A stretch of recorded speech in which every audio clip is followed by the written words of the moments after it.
everyone! Welcome back to our YouTube channel. It's Ms.Chelle Bautista, and for today's video is i-share ko sa inyo guys kung paano ko ginagamit itong sumisikat na combination na pampaganda, pampakinis, pampalambot ng ating mga skin. Walang iba kung hindi itong abonnespamilksalt at itong ating sunflower oil. So kung gusto yung malaman kung paano ko siya gamitin correctly, just keep on watching. So, first thing na gagawin natin is i-ready na natin yung ating gagamitin, itong abonnespamilksalt and itong ating sunflower oil.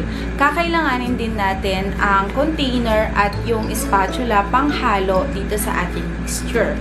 So, wala naman saktong ratio or sukat nitong abonnespamilksalt in itong sunflower oil.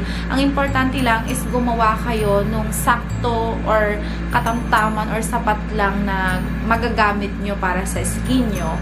And tansyahin nyo na lang kung gusto nyong madami yung paglagyan nyo, malagyan nyo lahat. Pwede kayong gumawa ng madami. Pero pag konti lang naman, ayan, tipid-tipidin nyo dahil mahirap humanap sa ngayon ng abonnespamilksalt at itong sunflower oil. So, imimix nyo lang siya guys gamit itong spatula, and then kung natapos na, ready na siya, so go na kayo sa application. For the application, ang first thing na gagawin nyo guys is hugasan nyo muna ng tubig yung skin nyo kung saan i-exfoliate nyo siya. And then, sasabunin nyo siya guys para lang matanggal yung mga germs dito sa skin nyo bago nyo siya i-exfoliate. So, ang gamit kong sabon dito is Safeguard. Kahit anong sabon is pwede, basta lang matanggal yung dumi bago nyo siya i-exfoliate. After that, saka nyo siya hugasan ulit ng tubig. And that's the time na ilalagay nyo na itong scrub na ginawa nyo.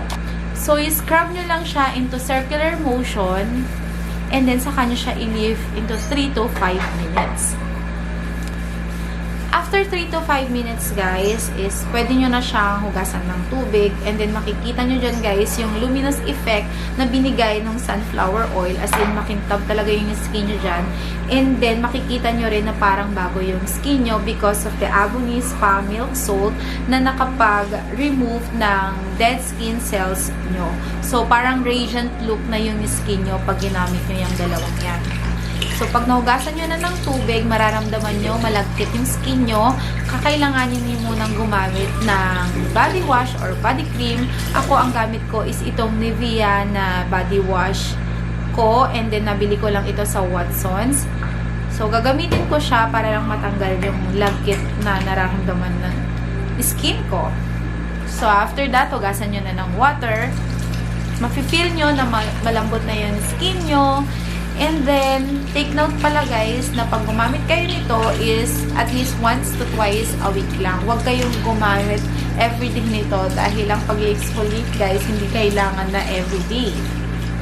And then, pag gumamit pala kayo nito is huwag na kayong gumamit ng lupa guys, dahil nga nag-exfoliate na kayo gamit nitong minix nyo, hindi nyo na kailangang magkuskus pa ng lupa sa skin nyo dahil ang tendency nito is baka masugatan lang kayo. Kasi nga yung skin nyo guys is parang bago na siya, madali siyang masugatan pagka naglupa pa kayo.